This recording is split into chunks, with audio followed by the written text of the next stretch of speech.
Hello everyone, welcome back to a online solution. मैं आपको इस वीडियो में बायोलॉजी का एकदम गजब का लॉन्ग और शॉर्ट क्वेश्चन बताने वाला हूँ। सवाल बहुत ही इंपॉर्टेंट है, लाजवाब है।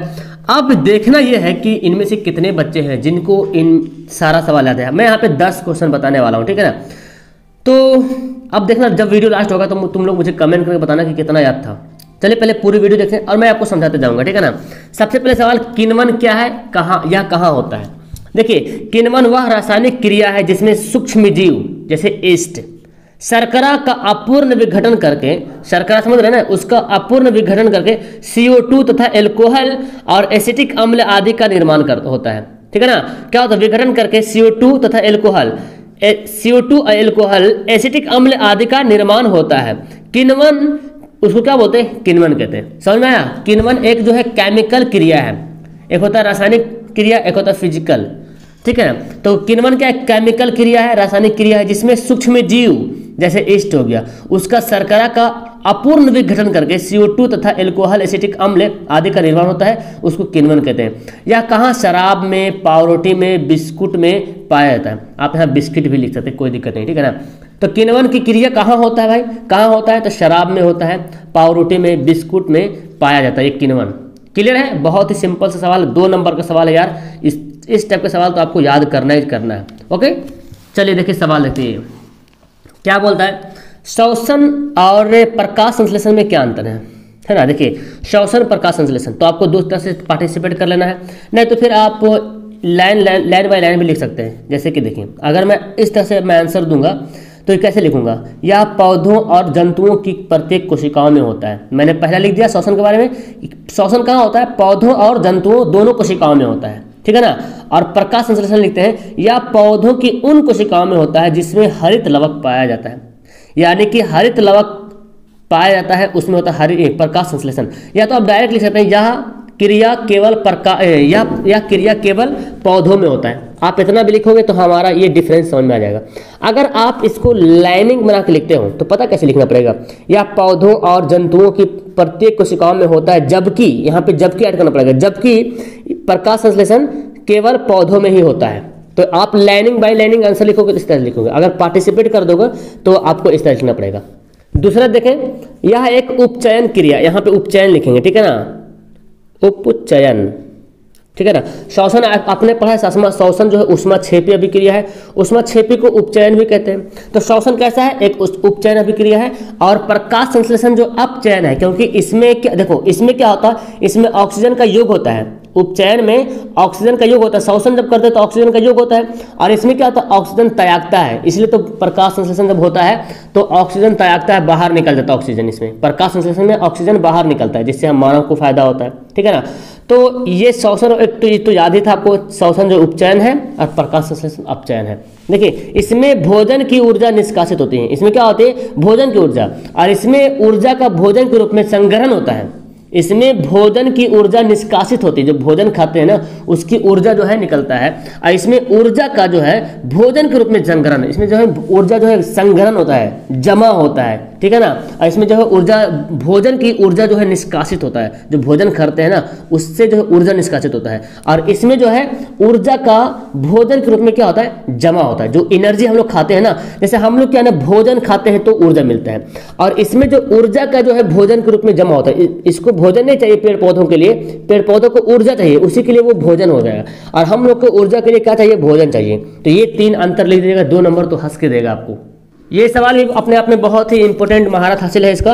पैरामीशियम में भोजन कैसे पहुंचता है, आप भी जानते हैं पैरामीशियम एक कोशिकीय जीव है। जैसे अमीबा कैसे एक कोशिकीय जीव है, पैरामीशियम भी एक कोशिकीय जीव है। आप जानते हैं कि पैरामीशियम में भोजन कैसे पहुंचता है। देखिए, पैरामीशियम एक निश्चित आकार का होता है। आपको पता है पैरामीशियम का आकार कैसा होता है, चप्पल के जैसा होता है। चप्पल देखे ना कैसा होता है, इस तरह से ऐसा डिजाइनिंग होता है ना, इस तरह से पैरामीशियम का आकार भी होता है चप्पल के जैसा।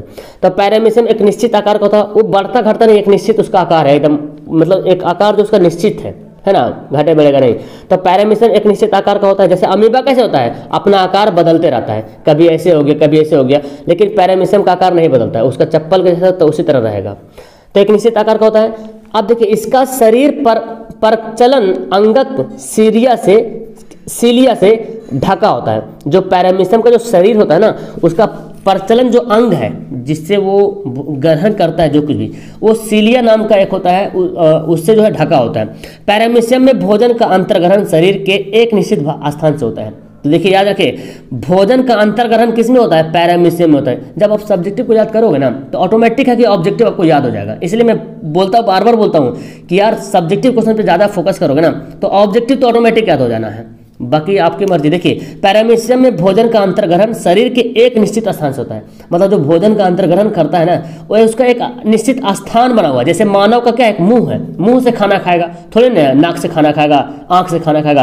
पैरामीशियम का एक स्थान बना हुआ है, इसी से भोजन करेगा। जैसे पेड़ पौधे पत्ती से भोजन करेगा। तो अमीबा में क्या है? वो जब मर्जी जैसे मर्जी तैसे अपना शरीर बदलते रहता है। लेकिन पैरामीशियम जो भोजन का जो अंतर्ग्रहण करता है, जो भोजन अंदर लेता है, उसका एक निश्चित स्थान होता है जो कोशिका मुख कहलाता है। देखिए उसको क्या बोलते हैं? कोशिका मुख कहते हैं। सीलिया में लगातार होने वाली गति भोजन कणों को कोशिका मुख की ओर ले जाता है। अब जो सीलिया जो ऊपर से ढका हुआ रहता है उसमें गति होता है, ठीक है ना, गति। तो उसके कारण क्या होता है? भोजन जो है कोशिका मुख की ओर ले जाता है और कोशिका मुख के अंदर जाएगा तो पेट में चल जाएगा। इस तरह से भोजन ग्रहण करता है, ठीक है ना। तो इसमें कौन कौन पॉइंट, नया पॉइंट का मिला? एक नया सीलिया है, सीलिया को अंडरलाइन करेंगे। सीलिया की वजह से, सीलिया जिससे ढका होता है। अब ये पैरामीशियम में भोजन जो अंतर्ग्रहण होता है उसका एक निश्चित स्थान होता है जिसको क्या बोलते हैं? कोशिका मुख। ये 3-4 पॉइंट कीवर्ड हो गया। अब इसके बाद फिर लिखेंगे सीलिया में जो क्या होता है? गति होता है, जिसके कारण जो भोजन कणों को कोशिका मुख की ओर ले जाता है, जिसके कारण पैरामीशियम में भोजन पहुंच जाता है ना। बहुत इजी सवाल है कि नहीं? चलिए, ये सवाल तो मेरे ख्याल से 5 नंबर में आता है, 2 नंबर में भी, 3 नंबर में भी पूछा जा सकता है। जीवों के लिए पोषण क्यों अनिवार्य है? जीवों के लिए, जो भी जीव जंतु है उसके लिए पोषण क्यों जरूरी है? देखिए, जीवों के लिए पोषण निम्न कारणों से अनिवार्य है। पहला, ऊर्जा उत्पादन के लिए। जीव को जिंदा रहना तो ऊर्जा उत्पादन करना ही पड़ेगा। शरीर की जैविक क्रियाओं के लिए ऊर्जा की आवश्यकता होती है। जो भी काम कर रहे हैं शरीर की बॉडी से, उसके लिए एनर्जी जरूरत पड़ेगा। एवं जीवधारियों को यह ऊर्जा भोजन पदार्थों के ऑक्सीकरण से प्राप्त होता है। और जो जीवधारी है, जो जीव जंतु है, जो इंसान है, जानवर जो भी है, उसको ऊर्जा अगर प्राप्त करना है तो भोजन करना पड़ेगा। और कैसे होता है? ऑक्सीकरण के जरिए से होता है। दूसरा देखिए, शरीर की टूट फूट की मरम्मत के लिए, इसीलिए इसके लिए भी भोजन जरूरी है। विभिन्न जैविक क्रियाओं में शरीर के ऊतकों की टूट फूट होती है। मतलब आदमी है या कोई भी जीव जंतु है, अपना बहुत सारा काम क्रिया करता है, जिसके कारण क्या होता है? शरीर में टूट फूट हो, ऊतकों में क्या होता है? टूट फूट जाते ऊतक। अब इसकी मरम्मत के लिए पोषण की आवश्यकता पड़ती है। देखते हैं ना, आदमी बीमार हो गया, चल नहीं पा रहा है एकदम, तो बोलता है यार दूध पियो लो, तुम काजू खाओ, छोहाड़ा खाओ, अच्छा चीज़ खाओ, प्रोटीन लो, ये लो। क्यों? क्योंकि वो टूट फूट जो बॉडी में हो गया वो सही हो जाए। इसीलिए आगे वृद्धि के लिए, अब आपको बड़ा होना ना तो आपको भोजन खाना पड़ेगा। अगर कोई बंदा भोजन नहीं खा रहा तो वृद्धि उसका रुक जाएगा, है ना, वो भी कंट्रोल नहीं हो पाएगा, आदमी बचेगा भी नहीं। नए जीव द्रव्य में नई कोशिकाएं बनती है, इससे में जीवों की वृद्धि होती है। अब देखिए, जब भोजन खाएंगे एनर्जी मिलेगा, जीव द्रव्य का निर्माण होगा, कोशिका नया बनेगा। तो जब नया कोशिका बनेगा तो जीव ऑटोमेटिक है, जब कोशिकाएं नया बनेगी तो जो जीव होगा उसमें तो वृद्धि होगी। आगे है उपापचय क्रियाओं के नियंत्रण के लिए। उपापचय क्रियाओं का मतलब जो भी हम खा रहे हैं, जो उसका पच रहा है ना, जो अंतर में उपापचय क्रिया हो रहा, उसको कंट्रोल करने के लिए भी जरूरी है। भोजन को पचाने तथा श्वसन आदि उपापचय क्रियाओं में इसकी आवश्यकता होती है। भोजन को पचाने तथा श्वसन आदि उपापचय क्रियाओं में इसकी आवश्यकता हो, किसकी? पोषण की आवश्यकता होती है। तो ये 4 पॉइंट है, और जब भी एग्जाम में लिखें तो पॉइंट बना के लिखते हैं इस तरह तो ज़्यादा बेहतर होता है। और अगर आपके पास दूसरा कलम रहे तो उसका अंडरलाइन कर दे तो और अच्छा रहेगा, ठीक है। एग्जाम में अंडरलाइन कर दीजिएगा ना जो मेन पॉइंट है, तो ज़्यादा बेहतर होगा आपका, मतलब बेहतर होगा ये। चलिए आगे देखते हैं सवाल। ये सवाल भी आपको याद करना है। दीर्घरोम क्या है, इसका क्या कार्य है? दीर्घरोम देखते हैं। छोटी आंत, समझ रहे हैं ना, इंटेस्टाइन जिसको बोलते हैं, स्मॉल इंटेस्टाइन। छोटी आंत, क्षुद्रांत इसको बोलते हैं। छोटी आंत को क्षुद्रांत भी कहते हैं, इसको स्मॉल इंटेस्टाइन बोलते हैं। तो छोटी आंत की जो भीतरी दीवारें हैं ना, उस पर कई उंगली जैसी परियोजनाएं होती है, मतलब रचनाएं बना होता। छोटी आंत है, उसके भीतर जो है ना अलग टाइप का कुछ उंगली जैसा जो है ना परियोजनाएं बनी होती है, मतलब कुछ रचनाएं बनी होती हैं। उन्हीं उंगलियों के उग्र भागों को दीर्घरोम कहते हैं, या तो उसको रसांकुर भी कहा जाता है। अब इसका काम पूछा जा रहा है ना, यह पचे हुए भोजन में मौजूद पोषक तत्व को अवशोषण करता है। अब जो छोटी आंत में जो दीर्घरोम उंगली जैसा बना हुआ है, तो जो भोजन में पच गया ना, उसमें जो मौजूद पोषक तत्व है, प्रोटीन है, कार्बोहाइड्रेट है, वसा लवण, उसको क्या करता है? अवशोषण करता है, एब्जॉर्ब करता है। यह छोटी आंत के सतह क्षेत्र को बढ़ाता है। अब छोटी आंत का जो सतह क्षेत्र है उसको छोटा बड़ा करता भी है। अब देखिए आगे सवाल छठा, एथिलीन को फल पकाने वाला हार्मोन क्यों कहा जाता है? भाई साहब आपको पता है ना कि एथिलीन जो है पादप हार्मोन है और इससे जो है फल पकता है, क्योंकि एथिलीन पादप हार्मोन। और ये देखिए एथिलीन को फल पकाने वाला हार्मोन क्यों कहते हैं? देखिए एथिलीन एक गैस के रूप में पाया जाता है जो फल में पाता है जाने वाला एक हार्मोन है, ठीक है ना। और देखिए यह उच्च वर्ग के पौधों में पाया जाता है। जो उच्च वर्ग के पौधा होता है जैसे आम हो गया, जिसमें फल लगता है, उच्च वर्ग हो गया, उसमें पाया जाता है। जो प्रतिकूल परिस्थितियों में रहते हैं या पौधे के तने के अग्र भाग में बनता है। जहाँ पे तना होता है उसके आगे भाग में बनता है, क्योंकि फल भी तो आगे लगेगा ना, इसलिए आगे भाग में बनता है, जो फल पकाने में सहायता करता है, सहायक होता है। अतः इस हार्मोन को फल पकाने वाला हार्मोन कहते हैं। सिंपल सी बात है यार, क्योंकि एथिलीन जो है ना पौधों के अग्र भाग में होता है और इससे हार्मोन निकलता है, फल पकाने में मदद करता है, इसलिए इस फल को बोलते हैं एथिलीन, मतलब फल पकाने वाला हार्मोन कहते हैं। सिंपल सी बात है। अगर मैं आपसे पूछूं कि आपको लड़का क्यों कहा जाता है या आपको गर्ल्स क्यों कहा जाता है, आपको बॉय क्यों कहा जाता है, तो आपके अपने बारे में डेफिनेशन बताइएगा ना, मैं ये काम करता हूँ, मेरा बॉडी का स्ट्रक्चर ये है, इस तरह से बोलेंगे। तो यहाँ पे एथिलीन को गैसीय हार्मोन भी बोला जाता है, गैस के रूप में, और ये फल को पकाता है, इसलिए फल पकाने वाला हार्मोन कहते हैं। प्रकाशानुवर्तन पढ़े होंगे इसको, ये भी सवाल पूछता है। ऐसी क्रिया जिसमें पौधों के अंग प्रकाश की ओर गति करते हैं। प्रकाशानुवर्तन मतलब प्रकाशानुवर्तन, प्रकाश और अनुवर्तन मिलकर बना प्रकाशानुवर्तन, ठीक है ना। साकर सा होगा प्रकाशानुवर्तन। तो प्रकाशानुवर्तन प्रकाश की ओर बढ़ना, ऐसी क्रिया जिसमें पौधे के अंग जो है प्रकाश की ओर गति करते हैं। इस प्रकार की गति तने के शीर्ष भाग या पत्तियों में स्पष्ट दिखती है। देखते हैं सीम का पौधा, देखिए है ना, अगर यहाँ पे आप सीम का पौधा रोप देते हैं और पूरा अंधेरा है, यहाँ से रोशनी आ रही, तो सीम का पौधा ऐसे ऐसे बढ़ेगी, ऊपर जाएगी, तो इसका पत्ती हो या तो फिर शीर्ष भाग जो आगे वाला भाग है ना स्पष्ट दिखाई देगा कि जिधर उसको रोशनी मिलेगा उधर ही बढ़ेगा। तो यह जो गति हो रहा है ना उसको बोलते हैं प्रकाशानुवर्तन। क्लियर है? सवाल देखें आगे।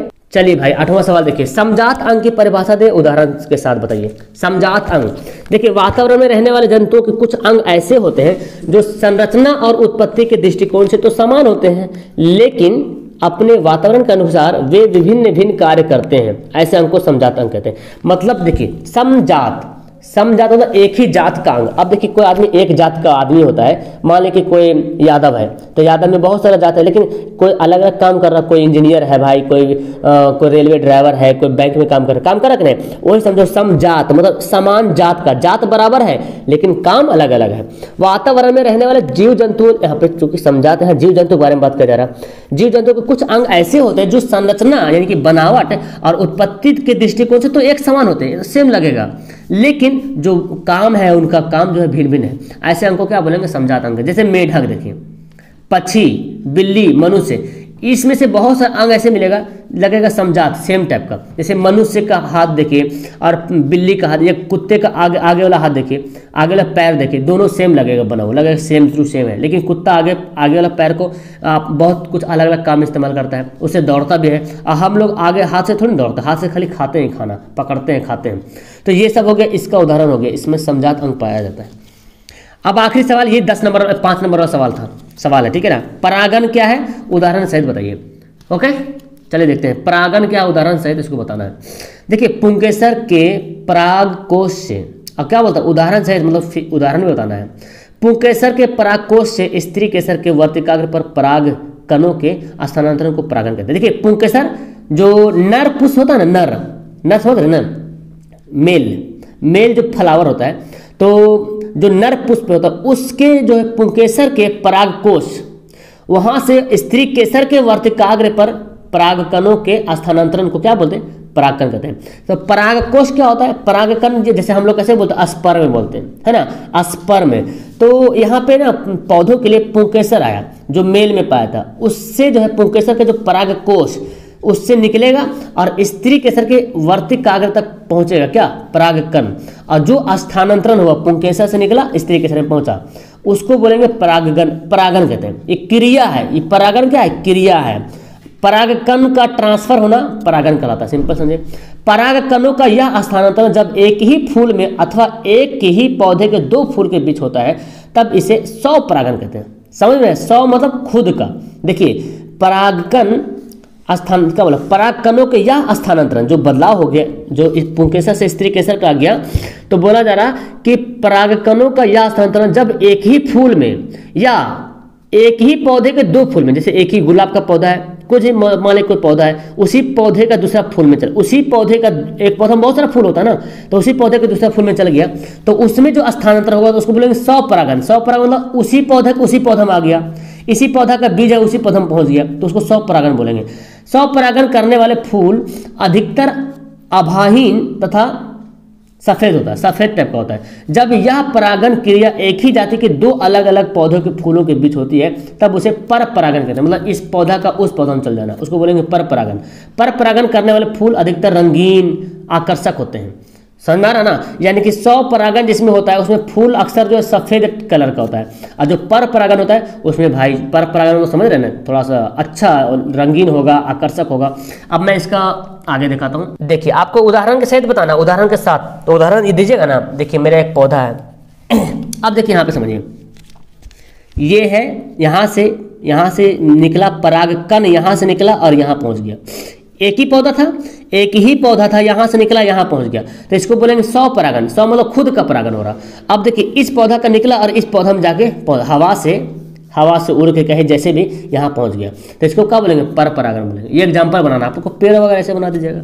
अब देखिए यहाँ पे इसके बाद कुछ लिखना भी है, क्या लिखना भाई, तो पर परागन के समय परागकणों का स्थानांतरण हवा द्वारा, पानी द्वारा या तो कीटों द्वारा होता है। जो देखो ये जो पर परागन कैसे होता है, यहाँ से, अब देखो यहाँ से यहाँ तक कैसे उड़ के आएगा, तो या तो कोई कीट खाया पहुँच गया, हवा से चल गया है ना, या पानी के द्वारा बह गया, इस तरह से आ गया तो हो गया। परागकण के फूल में निषेचन क्रिया होती है, कहाँ होता है, परागन के फूल में निषेचन क्रिया होती है, जिसके उपरांत बीज तथा फल बनते हैं। स्वपरागन को ऑटोगैमी कहते हैं तथा पर परागन को एलोगैमी कहते हैं, ये इंग्लिश वाला नाम हो गया। अब मैं आपको एक होमवर्क देता हूँ, ये देखो, ये सवाल का, इस होमवर्क का आंसर तुमको कमेंट बॉक्स में कमेंट करना है। उत्सर्जन की परिभाषा दें, उत्सर्जित पदार्थ का नाम बताएं। अगर आप कमेंट कर सकते लिख कर तो कमेंट करें, नहीं तो फिर नंबर नोट करें 72 540 18 5 वर्ष। इस पे आप आंसर अपने कॉपी में छाप करके बताएं, ओके। और बेहतर होगा, मैंने जितना सवाल बताया आपको याद नहीं है तो अपने कॉपी में छापें और याद करें इसको। अगर याद है तो मुझे कमेंट करके बताएं कि कितना याद था, ओके। कैसे लगे आपको ये वीडियो, मेरे ख्याल से तो अच्छा ही लगा होगा, आपको याद भी हो गया होगा, याद नहीं तो याद कर लीजिए, बहुत अच्छा सवाल है, ओके। सवाल आने की संभावना है, संभावित प्रश्न है, okay. That's all, thank you everyone, अपना प्यार बरसाने के लिए शुक्रिया। पहली बार आए तो चैनल को सब्सक्राइब करें, वीडियो को लाइक करें, दोस्तों को शेयर करें। मिलता हूँ नेक्स्ट वीडियो में। डिस्क्रिप्शन में बहुत सारा लिंक दिया हो मेरे से कॉन्टैक्ट करने का, ओके, कॉन्टैक्ट कर सकते हैं। बाय।